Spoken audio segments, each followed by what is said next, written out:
Welcome to another episode of Have Game Will Travel. I'm your host, Bennett Newsome, also known as Damn It Bennett out in the gaming community. But as the Director of Esports Growth and Development here at Full Sail University, I'm super passionate about exploring the diverse world of esports and gaming beyond just skill level. So whether you're a first-time listener or a returning fan, we're thrilled to have you as a guest on this virtual journey through the experiences of industry professionals. So get ready to engage with our guests and learn from their perspective. Remember to submit your questions in the chat, and we'll get them featured here on the show. But sit back, enjoy the ride as we kick off another episode of Have Game Will Travel with our guest Val, aka Silver, the marketing and event manager for Clair Saints. Val, welcome to the show. How are you doing today? Welcome. Thank you, thank you. I'm doing great today. Yeah, my name is Valerie. I'm the marketing and events manager at St. Clair College or St. Clair Saints. I'm really excited to be here. Absolutely. Well, happy to have you on the show. I would love to just kind of kick it off with how you kind of started your journey into esports and kind of found your how you found your passion for event management and marketing. Oh man. Okay, that kind of goes a little bit back. I'm gonna try to keep it short because um, I don't want to waste all the time talking about that. But I've been in the space for about 10 years now. I don't want to say in an official capacity because I probably didn't start making, money until maybe about 4 years ago. Okay. Um, so when I first started, it actually was in collegiate esports as well. So I came full circle. Um, I went to University of Toronto here in Canada, and at the time it was still the era of like CSL, and Yep. at the time it was ULOL, not CLOL. Yep. If you remember all that, it was also the era when Riot Games still supported. Grassroots, and they gave out RP pricing. So at the time, I joined the esports club, and I hosted League of Legends tournaments there. League of Legends was unfortunately my game of choice, so I hosted League of Legends tournaments in our university computer lab, which did not support gaming at all at the time. Right. I remember our computers, they get wiped every night. You can't download or install anything on it. So the only way we were able to run League of Legends was to download it on a USB stick and manually install it on every single computer every day. So that was kind of my start with Yeah. events. I just The hosted my own dedication, tournament. right? Like Yeah. the you had to be early enough to install the game, right? Yeah, you just had to figure out a way to make it work. But yeah, that was kind of my first time hosting events, and I mean, even before that, I attended a lot of League of Legends events myself. So that's what kind of drove me to bring it to the school, to my school of choice, Right. because they had nothing going on. So I really wanted to make it happen because everybody was playing League of Legends at the time. Um, and from there, after graduating university, I obviously can't really take my club with me. At the time, Fortnite was a very, very popular game. It was when friendly fire was still a thing. It was when there wasn't even a point system. It was just a free for all. Um, and I created a community here called Toronto Fortnite, and I hosted Fortnite tournaments online, and online eventually became in person. And in person events eventually brought me to networking with bigger companies. My first ever actual gig was a Red Bull event because Red Bull had wanted to host a Fortnite tournament, but they had no idea how to because Right. at the time Fortnite didn't have a point system. There was no in-game system. There's no spectator mode. Nothing. So that was my first official event gig. I hosted a Fortnite tournament with Red Bull, and then from there, networking leads to one thing to another, and Yeah. I could go on forever about it. Yeah, and I mean, obviously, we're going to talk all about the different roles that you've held across your journey. But you've worked with a lot of different organizations, and I would love to kind of break down some of like the lessons that were learned. Earlier we were talking off camera about what this show is about and how we kind of talk about that journey from getting started to where you are now, and sometimes from the outside it's like, oh, they've got this killer job, they're doing these great things. It's, man, I wish I could aspire to be that. But for most people, that journey is built on stepping stones, and it's a ladder to get there. And so for you, you've had opportunities to work at places like Waveform Entertainment and Greater Gaming and Team Serenity. I would love to kind of get your maybe some of the biggest lessons that you learned on your journey at those organizations. For sure. I think the biggest lesson that comes to mind, it sounds so simple, but it's a big obstacle that a lot of people, when they're first getting started, they can't overcome. And my biggest lesson would be to say, just do it. You either Yes. you either I think a lot of people get so hung up on the Hmm. planning phase and wanting it to be perfect and perfectly planned out and have all the logistics covered, all the staffing, all the financials, everything. Uh, as great as that is to have everything planned out, if it's your first, first 10, first event, first 10 events, whatever, just get it done, get it Yeah. out there. People are going to show up. People are going to have a good time. One of the biggest issues I had when I was first like just organizing Fortnite events is I really wanted it to be perfect each time, and as a result it really affected my output of events. I probably could have hosted so much more Hmm. if I just, push it out. And the thing is the demand was there, but each event I hosted, I got so hung up on getting, I don't know, a sponsorship deal, a presenting sponsor, Right. getting the tournament stuff ready. It's just people get hung up on these details and they end up, not pushing out the tournament or event at all. And for events, it's simple to say, but it really is an event. If you give people a place and time, people will show up, and Yep. boom, you have an event. you know, Yeah. you honestly, like, honest to God, you don't need more than that. If you give people a place and time to show up, people will come. And sometimes, like, the finer details, you can hash those out later as you build up your brand and community. Yeah, how important is like social media and promotion when it comes to that? Like, obviously, putting an event out and people showing up, that there's a process there, right? What is that? Where does that reign on the importance for you when you're working with these organizations on how we're promoting, how we're doing these types of things to get people to the Right. event? Right. It's definitely case by case. I want to speak on like the grassroots and community Hmm. perspective. Social media is definitely really important because, you likely don't have a website. You probably don't own a venue. We need a central space for people to find answers to the questions. And oftentimes that's actually Discord. So having Discord for grassroots in these communities is so important. But social media, it if you're hosting an event, you should post about the event every day. Even if it's the same post or same graphic, you should Right. post about it every day. It should always be top of mind, especially for social media accounts like Twitter, where everything gets pushed down. It should be top of your timeline. Things like Instagram, you can probably get away with posting a little less. But social media is definitely so important as just a central spot for information. I think another thing, people get hung up on, having followers and, Right. uh, you're oftentimes when you're first running an event, you're not running socials for the sake of numbers. You're running socials for the sake of an information source for your Hmm. attendees. Yep. Yeah, And the numbers will come as when you continue to build and put on good events, exactly. right? People had a great time at Exactly. their event. They're going, hey, I'm going to follow this because I want to know about the next one that's coming. Right. Absolutely. Exactly. So you had a gig as the operations director at Team Serenity. Talk to me a little bit about what that role was and how that kind of shaped your approach to team management and event logistics and kind of the things that were under your purview. Right. Oh my gosh, I don't even know how you knew about that. did I I did I like to tell you? do research. um so for, I guess, background, Team Serenity was like a super grassroots, like tier 3, I would even say tier 2 organization in Toronto. At the time we were running Fortnite teams and Valorant teams. And honestly, they were pretty successful during the Fortnite era. The Fortnite era of like video editing and content creation, Yeah. like, honestly shaped a lot of marketing nowadays. um but as operations director at Team Serenity, my job was really to establish workflows for all the different departments.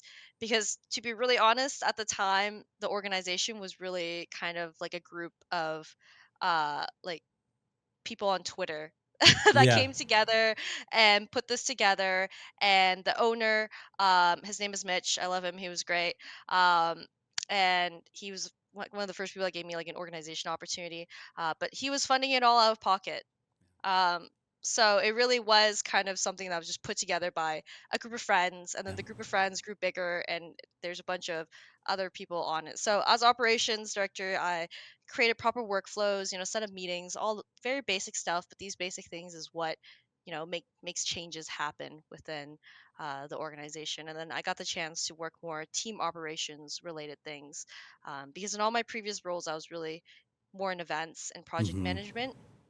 So at Team Serenity, I actually got to work closely with teams, and actually work on kind of managing all the players and the talent, and locking in like deals, and pushing out events for more activations to get org interest. What was your favorite aspect of that? I mean, obviously you had a lot of opportunities, a lot of roles that you kind of were wearing different hats for. Was there one that you really stuck out to you? Be like, this is actually my favorite part of that experience. Um, Team Serenity was definitely where I first discovered, I guess, I guess role in marketing. Yeah. Because before that, I never, I didn't go to school for marketing. I didn't go to school for marketing. I didn't take a single marketing course. Maybe I did a business marketing. I don't remember. It was so long Right. ago, but I didn't do anything marketing related. And at Team Serenity, I think my favorite thing was working with the players to do marketing activations. Whether that was, something simple like, I don't know, like a montage for a team reveal, or actual activations like videos about the players, player spotlights, things like that. That's where I really got the chance to, be creative with it all, and that's where I found my interest in marketing now. Yeah, I love that, and I think that's such a cool like part of your journey is that you have this thing that wasn't necessarily in your space, right? You had gone to school in these other areas and you were working and doing this, but you found this space that you were passionate about, and you did what you said. You went for it, right? And you started Yeah, to continue to build that and not learn and grow and find opportunities there that led to other things, which I mean that's such a great experience, and something that you see a lot in esports and in collegiate esports for that matter, right? Is that you kind of sometimes create a lot of the opportunities that you end up finding yourself in. right, exactly. I mean, I'm gonna, I hate to say it, but half the jobs people have in esports, they kind of just make the position themselves. That's not a bad thing. That's Right. that's a great thing. Yeah. But a lot of people's positions, they create that position, they build that position Yeah. themselves.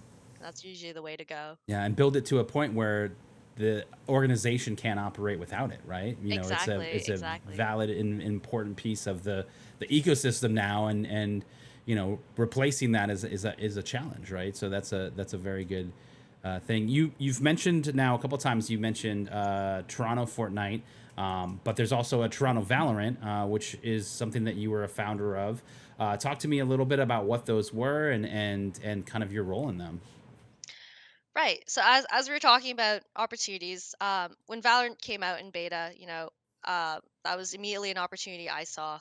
And when I created Toronto Fortnite, it was really created on a whim. I went and created a Facebook page. I made an MS Paint banner, and it just eventually grew. And with that being said, I made so many mistakes with Toronto Fortnite.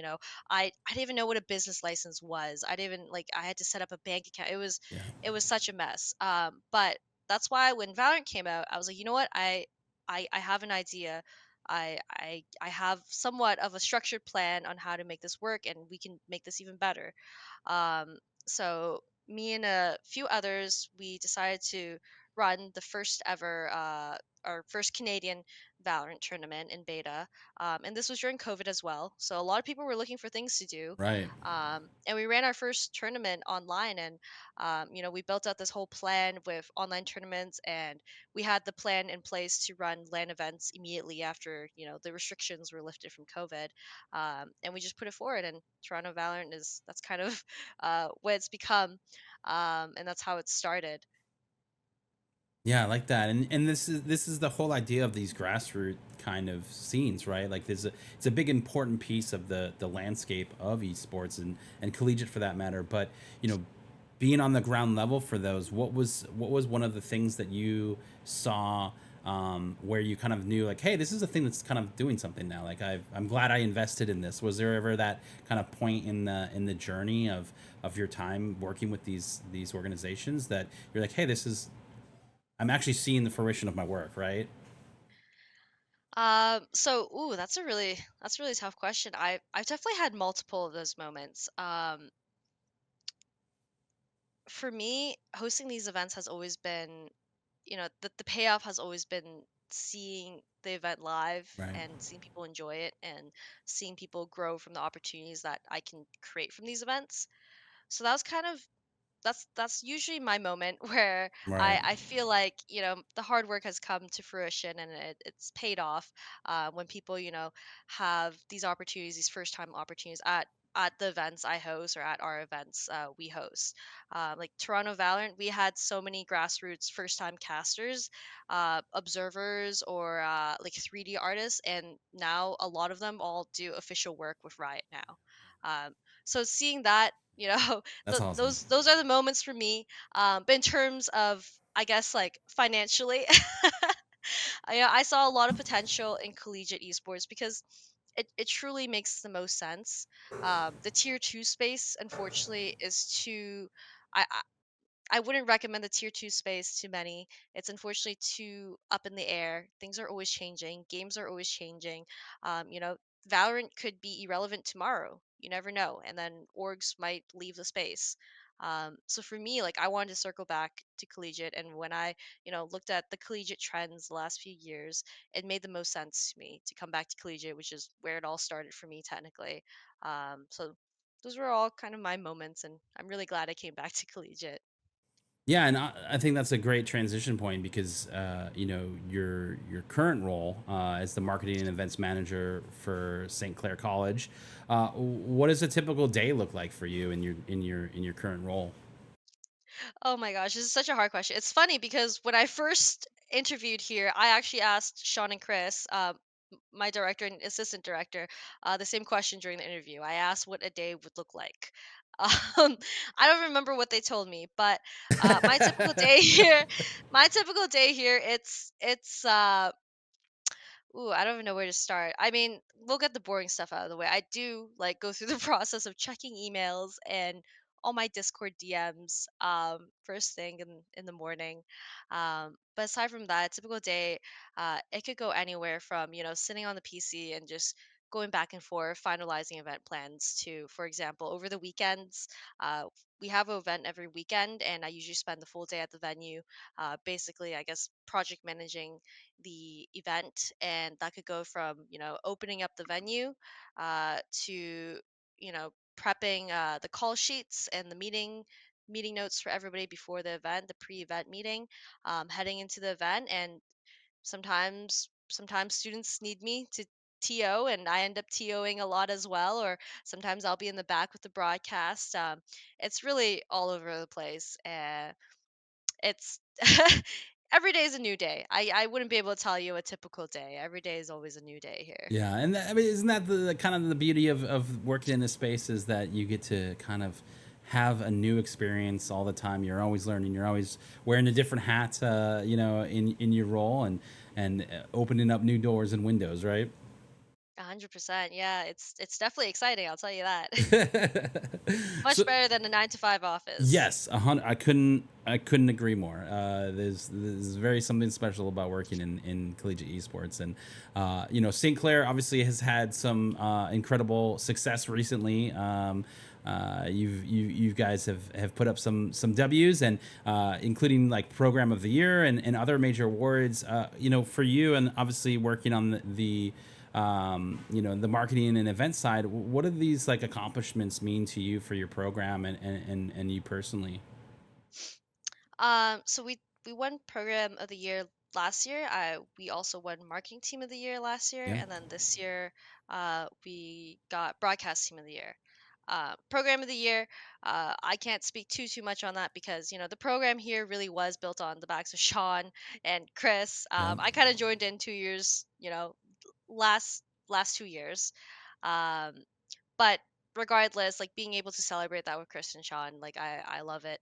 It means a lot to me. The marketing award, especially last year, it was my first year working. It was my first year building my team here, and it was also my first year in an official marketing role. Right. So that obviously meant a lot for me. Um, it was a huge confidence boost because I'm sure you're familiar with it. A lot of us are familiar with it in esports, but I did have a case of imposter syndrome at one Yeah. point because I like I said I didn't I don't have a marketing degree. I wasn't primarily working in marketing. But winning that award meant a lot, not only to me but to my students.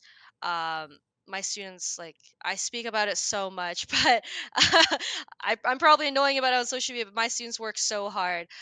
They're so incredible. They go out of their way, to buy equipment themselves, to upgrade their own skill sets without me even having to push them to do so. Yeah. So that award, 100%, is so deserved for the students, and it meant a lot for me as well. Yeah. And then this year, like, we won the broadcasting award, which was also an amazing step forward. I feel like broadcasting is another thing that goes hand in hand with our events, and which in turn goes hand in hand with marketing. So that's another thing that was off the backs of the students. They all worked every single one of these events. They're here from start to finish. They Yeah. run the marketing for it. They run live coverage. They run the broadcast. So, yeah, those things mean a lot to me. And, I try to celebrate as much as I can. And I always try to push the students to celebrate it, because they're not often as, they don't push out as much on social media. They don't recognize it as their award, if that makes Right. sense. Yeah. Yeah. So I always try to push it out and celebrate it more for the students. Yeah, it's a combined effort, right? Like Yeah. there's so many people went into what happened, and the awards were won that it's really meaningful to you as as a staff member, right? To see your students be successful and the accomplishments, shined on them as well. So I totally understand what you're saying. It looks like we have our first question from chat. It says from Jacob's Nachos. Speaking of the marketing side of your world, how do you tailor St. Clair's content across different platforms to keep both your competitive esports fans and your casual gamers engaged? And how do you measure the success of those efforts? Great Oh my question, goodness, Jacob. that was a long one. I gotta look Yeah. at it. Across the different platforms of competitive fans and casual gamers. Okay, so this one, I actually talked about this with my students recently, because we wanted to kind of revamp our marketing across the different platforms. But to be very honest, we cater each platform just completely differently. Our YouTube, for example, is quite literally just a VOD archive, but also like a clip uh, dump. We Yeah. dump it's so easy to create shorts Yeah. with clips, and we broadcast a match every single night, sometimes multiple matches a night. So we are literally like farming clips from our players. So our YouTube is primarily for our competitive audience. So we post like all clips there, like all the cool clips, all the cool plays, whatever, in short Right. format. Our YouTube isn't really a platform for us to advertise. We don't really see much um, conversion there. So it's really just to help pad our numbers, boost our numbers. And, on the off chance people do, click our profile after they see a cool clip, then they will be re-navigated to what we are, who we are. Right. But YouTube primarily is just, to help boost numbers with clips. Things like TikTok and Instagram, those are really tricky platforms. I'm gonna be really honest. Yeah. TikTok has been probably our hardest platform. That is definitely more for a casual audience. And then Instagram, I call that the mum platform. Our Instagram and Facebook, we do use that as the most advertising platform. Hmm. So we don't really put competitive stuff in there. That's where we post about summer camps. That's where we post about the program's accomplishments, GPAs, Yep. grades, everything like that. And then Twitter, that's our everything platform. Yeah. So I guess my answer to that is we just choose specific types of audience.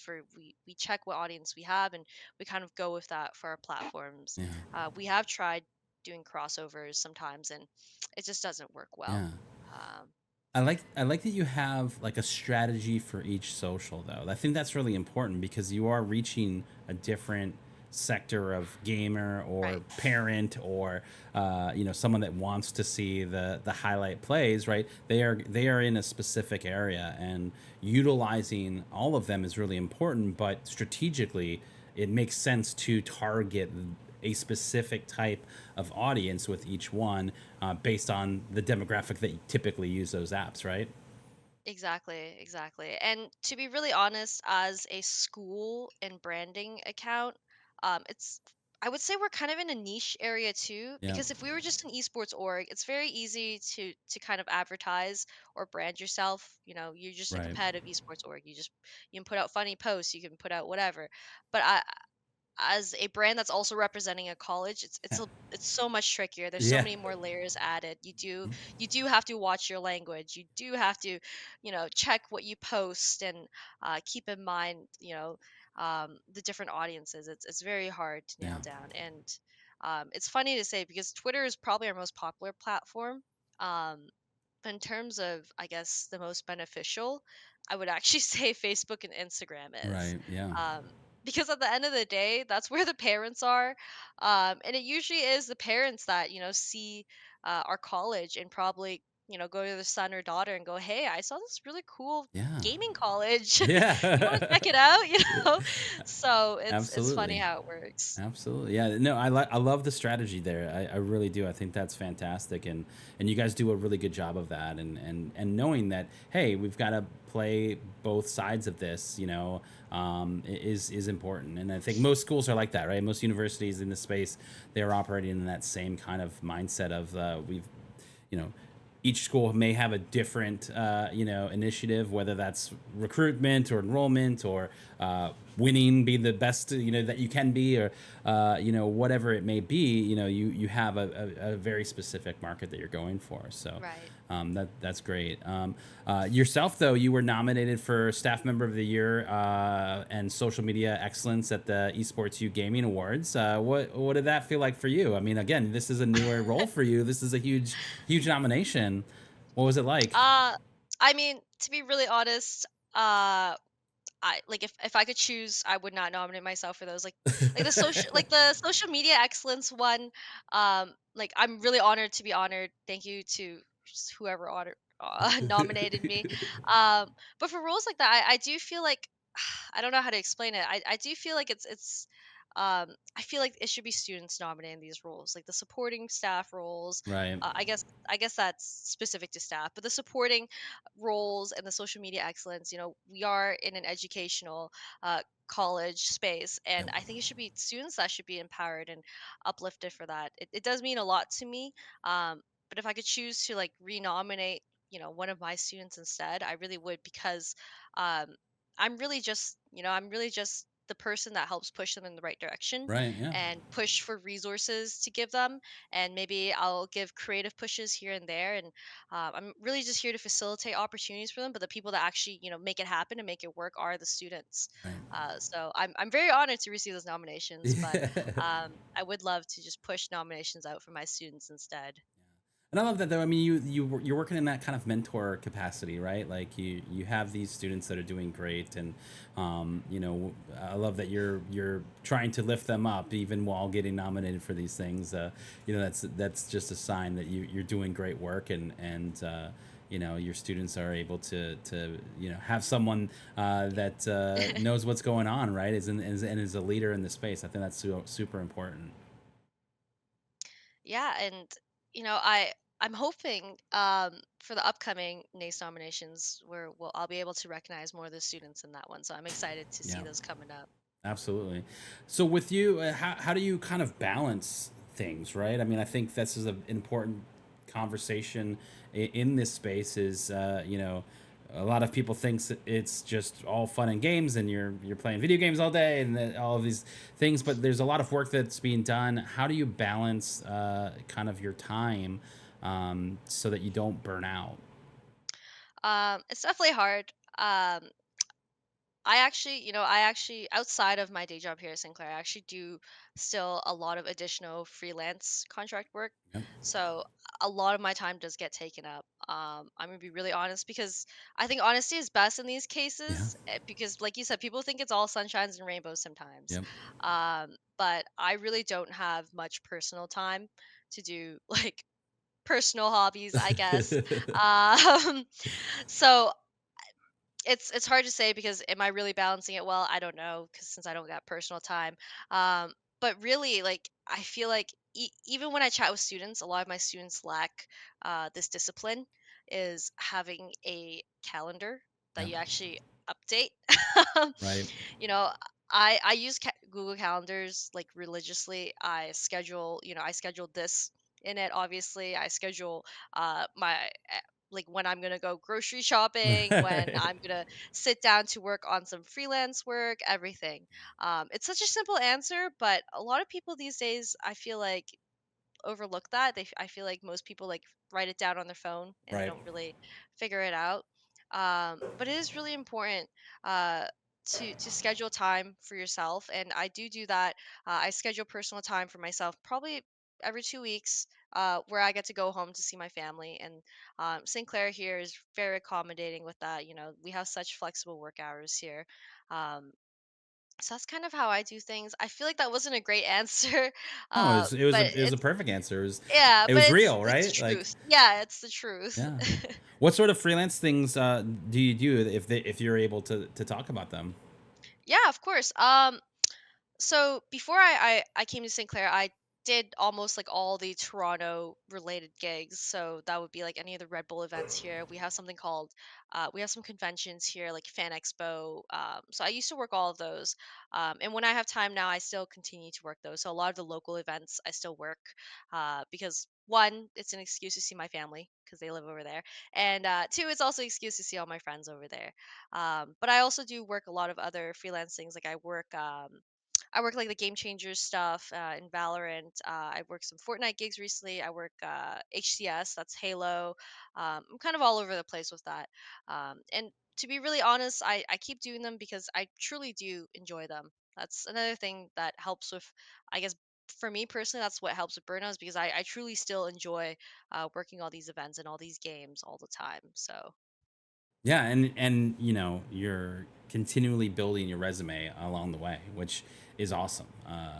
Obviously, all of those events are huge events and reputable events to add to an already existing and solid resume. So that's a really good thing, and I do agree when you're passionate about what you're doing, and whether that's your full-time job or freelance, or stuff you're doing on the side, it doesn't have the same effect as typical burnout would, because you love it and you're passionate, and you're giving it your all. So that's a really good opportunity. For you, with St. Clair, their esports program is one of the top programs. What do you think really sets St. Clair Saints apart from other institutions? um, for St. Clair, I do think that the thing that sets us apart is our main goal isn't obviously we love winning. We would love to win, but that's not our main goal. You know, our goals aren't always just competitive goals. Our goals are to, offer opportunity. Um, so that's why at St. Clair we offer scholarships for so many game titles. You know, we have over 15 teams here. We have sports game teams, like fighting game teams. We have like Omega Strikers. What are other niche games I can, like PUBG Mobile. Our goal is to offer as many, opportunities as possible. And that goes in line with how our competitive program works. So we have scholarships for all these different teams and titles, and that's always growing. You know, if a student wants to make I can't even think of another game right now. If a student wants to make a Splitgate team, and they prove to us that they can get a team together, they can compete. By the next semester, we might actually officially push it out as an official team and get them on scholarship. So we're very built on opportunity Yeah. here. We push our students, to create those opportunities themselves. That's exactly what one of our students recently did. We have a Marvel Rivals team coming up in fall, and that's a result of one of our Yeah. students. He ran a Marvel Rivals club team. It went well, and now we're making it official. Yeah, I love that. So The opportunity yeah. there is huge, right? Right. And then that, that mindset goes in line with my events, with marketing, broadcast, everything. It's all about opportunity and creating Mm, opportunities for students because at the end of the day, they're here to get experience. They're right. here to get experience to potentially add something to their portfolio, to add something to their resume. So we just push to create these opportunities for students. And I feel like a lot of other institutions, they kind of hone in on one thing, like maybe they're super competitive, but um, they're not creating enough opportunity for the other students, for the more casual students, for the students more interested in the back end of things, right? Yeah, absolutely. We have another question from chat. This one comes from PB and John. He says, "What's been the reception's sentiment on behalf of St. Clair's administration or administrative departments? Did the school officials welcome gaming and live events into the school with open arms?" Uh, yes. The short answer is yes. So I wasn't here for the inception of the program, but I do know the story. So Sean, our esports director, he was running events at the time. He actually didn't even go to St. Clair. He went to a university down the road. So he had nothing to do with this school, nothing to do with this Right. college. And he was running his own events. And he ran this event called Saints Gaming Live, which he came to St. Clair to host. And I think he ran it for 3 years before COVID. And it was successful every time. It filled up. It was in the summer, and it gave the college an event during the summer, because I'm sure you know too, like colleges and universities, it's summer is a dead time. There's so much free space, so much unused power, Right. and they're not doing anything with it. So Sean ran these events at the college, and they were successful every time. And it was bringing in people from over the border, is bringing in people from all across Canada.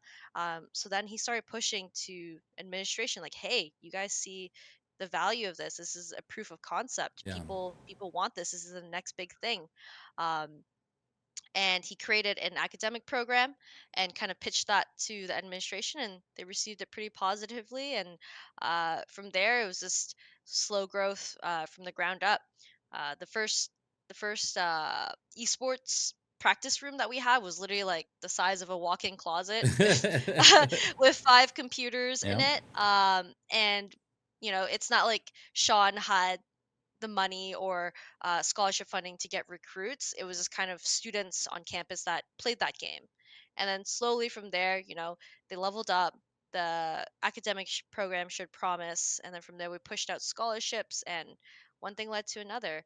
Um, but the main thing there was the proof of concept, was the Yeah. event. It was being able to show what it's about, because you can make the most perfect pitch deck in the world, but it's really hard for these higher up administrations that don't really understand gaming to see what that really means. Right. So Saints Gaming Live, the event that Sean hosted, was really a way of proving that Right. the demand is there and people will come.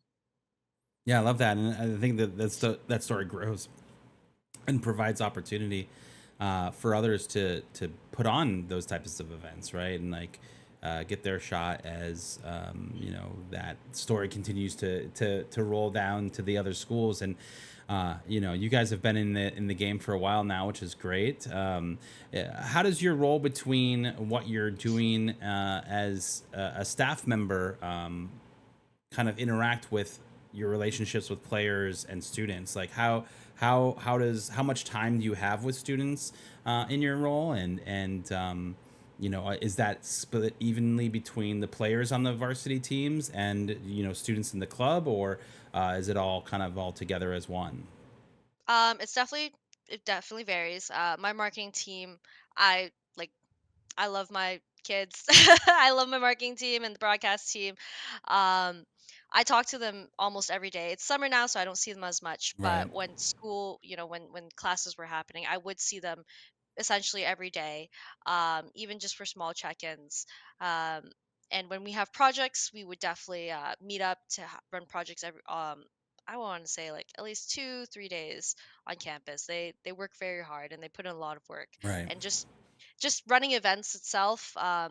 I don't know if you saw my post earlier, but this year we ran about 50 events, Hmm.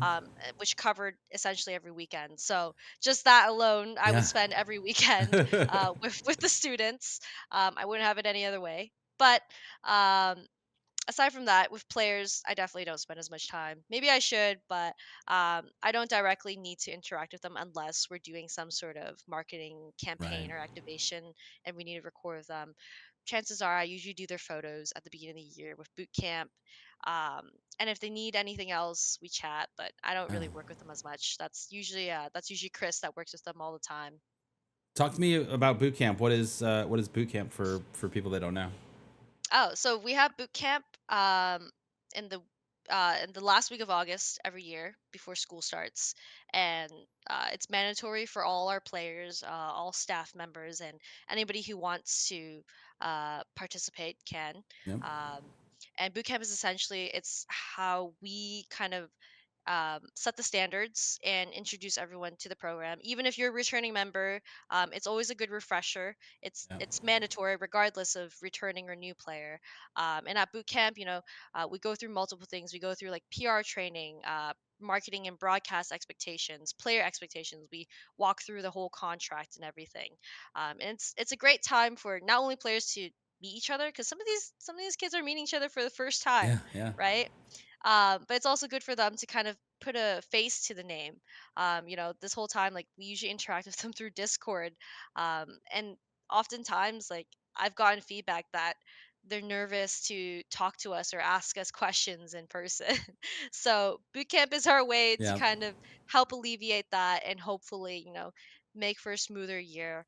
And honestly, it's reaped a lot of benefits for us. It helps acclimate all the teams together, and it helps give them kind of ease of mind when they get to meet their director, their Yeah. assistant director, their broadcast manager, the marketing manager, and gets all that stuff out of the way. It's a week long, well, 5 days long. Yeah, I like that because it's kind of like it brings the leadership on the same level, and you get to meet them, and Exactly. maybe there's some of that distance is eliminated because hey, we're right here with you. We're part of this. We're building this with you, and not just for you, right? So Exactly. that's a huge thing. Yeah, that's awesome. And you guys did so many events recently. What have the biggest challenges been? Like if you had had to choose one of the challenges that you faced with doing the last 25 events or so, what was that?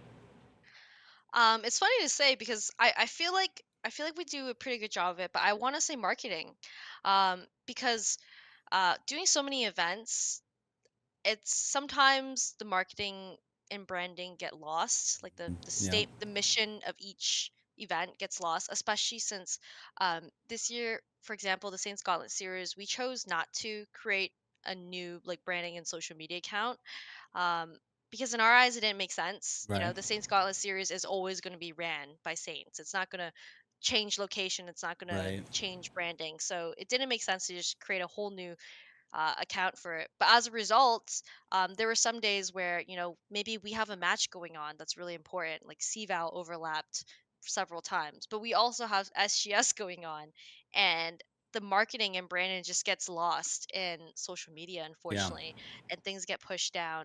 Um, Even like our weekly events, like Smash Class, unfortunately, we didn't market that very well this year. I'm gonna be very honest. Smash Class is a very student-ran initiative. Yeah. They actually went and created their own Twitter accounts, but as the SCC main account, really we didn't market it too well, and just that's been our biggest challenge Yeah. is marketing things equally or maybe choosing to weight things differently. It's just a really hard choice to make when you have a lot going on, and it's very hard to balance. What is Smash Class? Yeah, so Smash Class is our weekly Smash and FGC event. Okay. So it's a tradition that's been going on even before I was here. And revived it 2 years ago. Okay. But it really is just a student run thing. It's a chance for students to run it. It's a chance for them to run broadcasts. It gives them something to do every weekend, Yeah. if there's nothing going on. And it's an open to public event. Very So cool. it's just a regular Smash Weekly. So yeah, just regular weekly, or are they bringing in people that maybe don't know Smash and schooling them, or like what's? I love the Yeah, no, name. I love the name. we actually like it's all themed around like school. So we have Smash class, like our we have a monthly Smash class, and that one is called Smash class midterms. Okay. Um, Yes, I like that. for the summer Smash classes, they're called Smash class extra credit. Yeah. So, but yeah, it's an open to public event, and it's every Very week, cool. give or take. Obviously, we have some overlapping weekends, and we choose to cancel Smash Class. But like I said, like I mean, you didn't even know about it. We don't post about it enough. It's very hard to navigate marketing multiple things, I understand. Yeah. especially when each event has its own kind of branding and Hmm. mission and personality. Yeah. Yeah. Yeah, I love the names. The names are fantastic. You guys are killing out there, obviously. So that's a good kind of transition to this question because I think this is always hard, especially working on the marketing and the social side of things. Like, how do you stay up to date with the trends, the things that are happening, and the best practices for esports, specifically collegiate esports? Like, what is your kind of method to the madness? Oh my goodness. You just have to actually be on social media. It sucks, but it's like marketing is definitely the most I mean, esports is already a 24/7 job. But I think marketing especially it's 24/7 because you actually do have to watch TikTok for a little bit. Hmm. Go through the trending audio and trending sounds. For me, it helps a lot that I have students, that engage in social media as well. So we have our own like Discord setup where, um, every time we see a trend, a trending audio, a trending meme, whatever, we just put it in the channel. Yeah. Because things like that get lost so easily. You save the sound, you save the video, you're gonna forget about it. Right. So we just accumulate everything in a little channel to make sure we keep track of everything, and we just go out and do it. That's really the simple answer. You just have to actually engage on social media. Yeah. Um, but you also have to be kind of strategic about how you engage, because you could doom scroll for hours, and it might not actually, Be you might not rewarded. actually get get what you need from Right. that. So you do have to be strategic and just go through, literally what's trending. The top videos, the trending sound is usually the easiest, my go-to thing to do on Reels and TikTok. And another thing that we do a lot is we look at other orgs, like tier one orgs. Yep. So in our marketing meetings, before our meeting, we usually pull up inspiration for the week, and anybody can bring in something, and it could be anything. It could be a graphic you saw, a video, a meme. But we look at tier one orgs all the time. We look at tier one orgs, and we look at sports organizations as well. So we look at like college football.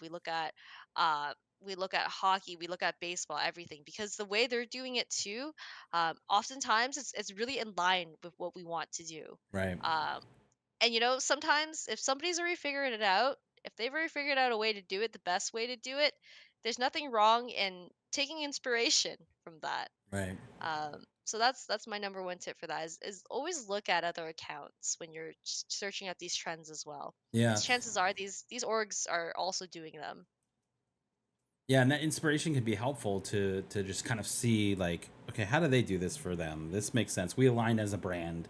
Exactly. And they're playing in this space. So we could also play in this space, right? Right. Yeah. What would you say has been your most memorable time or event or moment that stands out to you with your time at Saints Gaming? Ooh, that's a hard one. I firmly believe that every event we host here, like it's always better than the last. They Yeah. always improve in some way. Um, but I think for me personally, our students hosted. So we have an annual event here called Sakura Fest. We have several annual events, but Yeah. Sakura Fest is one of them. Okay. And it's more of an anime themed con. There's a cosplay contest, and the main attraction is all the vendors and Mm-hmm. artists that we bring in. And this year the students ran. It's usually a student project. They ran a very very good Sakura Fest. There's over 20 booths. The cosplay contest was great. So for me currently, that was my favorite event because it was done so well. The Yeah. students that did it very well. It was very successful, and I also had a great time. I had the chance to booth at the event. I didn't have to worry about working it for once. Right. I had a great time at that event, so I would choose Sakura Fest for my personal favorite at the moment. I love that, and it just goes into really kind of the vibe that you're given here is like it's about the students, right? And how we can support them. So, what sort of advice would you give to any aspiring professionals, whether they're students at St. Clair or at Full Sail, that are looking to break into like event management or marketing in esports? What sort of advice would you give them? Um, I believe that opportunities in the space are often created by Yeah. yourself. It's the esports space is very unique in that sense, where we were talking about earlier, like you kind of create your role and make it a necessity. Force yourself into the ecosystem, and you'll get the benefits. But my advice for students would be to always reach out for these opportunities. Um, and sometimes if you don't get the opportunity, let's say you reached out to make an event or something, and I don't know, maybe you got rejected for it. You can that's not the end. That's not the end all be all, Right. right? You can still go out and make your event. So for example, like, I'm going to use our esports club as an example. They operate completely separate from our varsity program. They're their own thing. They have their own budget. They're like completely separate entity.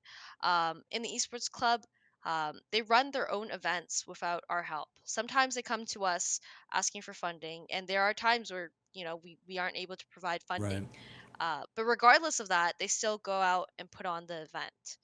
Um, so my advice would be to always reach out, and when you are reaching out, know what you're reaching out for. Right. I think a lot of students make this mistake where they are looking for opportunity, and their mind is in the right place, but they don't know exactly what they're looking for Right. sometimes. And unfortunately, if you were to message me, "Hey, I'm interested in helping," that really does not mean much to me, right? Like, are you Yeah. interested in helping with the event? Do you want to take photos? Do you want a tournament admin, Yeah. right? So I guess my advice would really just be always reach out, but know what you're reaching out for. Be Yeah. clear with your own goals before you try to, cold DM someone. Yeah. Yeah, have like the direction down. Like, I want to take. Exactly. Hey, can I come and take photos for the event? Like, very Yeah. specific asks on your participation, right? Like that. Right. That makes a lot of sense because you are very correct. There is a lot of, hey, I want to help. Sounds great. You can help. What are you gonna help us with? Yeah. Like that is Yeah. important, very important, and I like that. For you, obviously in this space, do you see like social media and the digital, and not just like, oh, we're posting on Twitter or the TikTok, like more of like the digital content. Like how do you see that playing a role in the growth of collegiate esports? Ooh, okay. I want to start off by saying digital content has changed so much the last like 5 years. Hmm. I remember, digital content being long form, being Yeah. documentaries. When I was younger, I used to watch the League of Legends documentaries like it was like it was my weekly episode. But now it's all short form. Um, and it's strange because actually think uh, a lot of the tier 2 space before thrived on the long form, and they've had trouble pivoting to short form content. So as a result, viewership and a lot of things has dropped. Like League of Legends, I always go back to League of Legends, but it really was the peak of esports for a bit, and now it's dropped off a lot. So I think digital content has so much value um, in bringing in converting these viewers into actual long-term fans. Right. I think organizations just really need to pivot more into the short form content creation.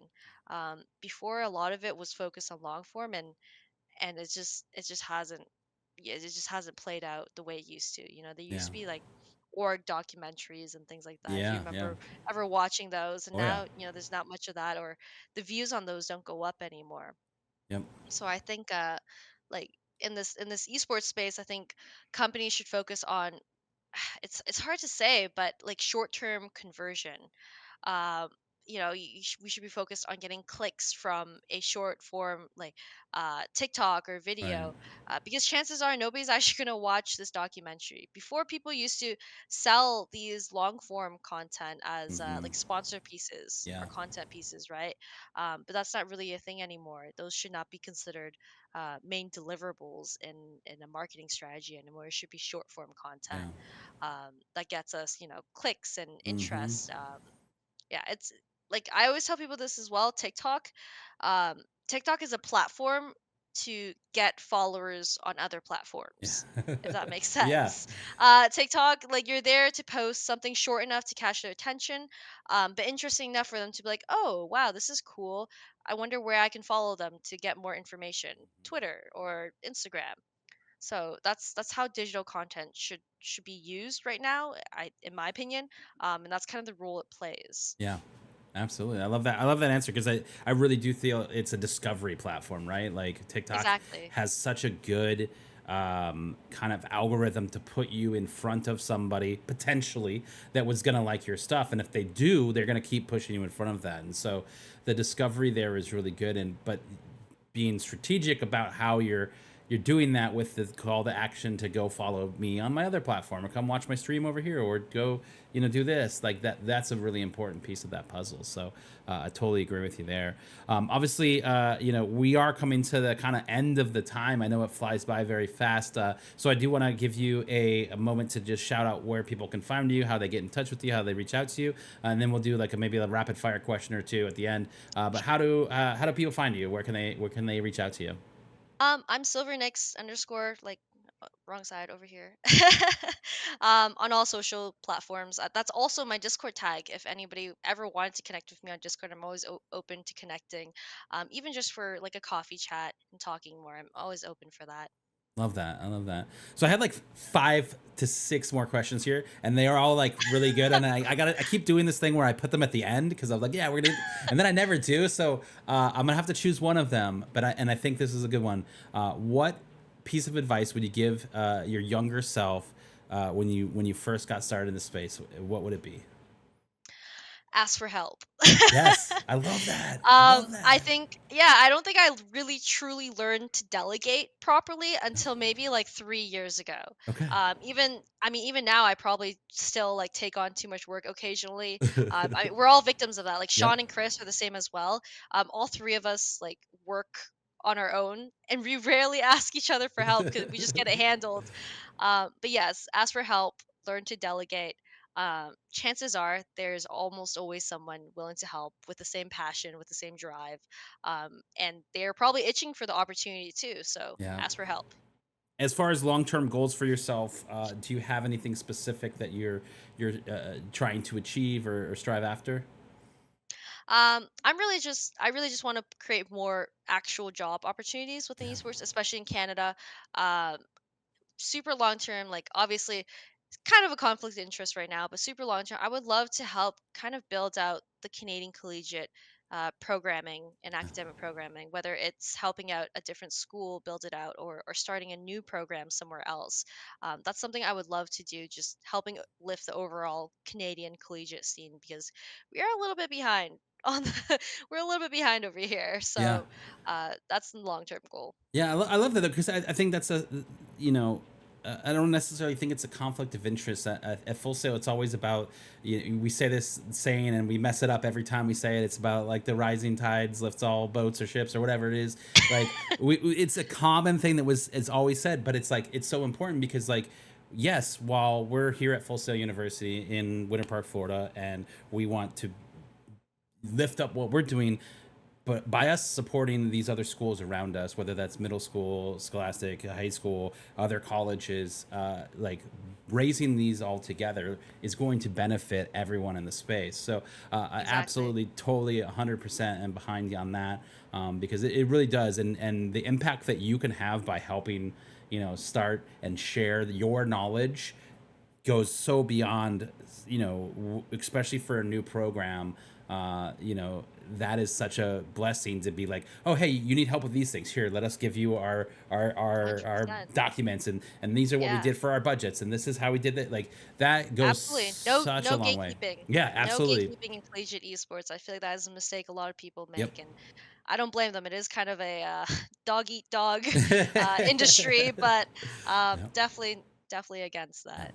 Yeah, leaving the space better than you found it is always kind of our mission, and I think you guys are the same way, which is always awesome. So, but yeah, that is it for our time. Val, thank you so much for being here and being a guest on the show. It was awesome to have you. Our next episode is going to be June 12th with Full Sail alumni Mia Mouse, which is a really exciting episode for us as well, bringing an alumni home for Have Game Will Travel. But I appreciate you being here. Thanks for watching. We'll see you next time, and have a great rest of your night.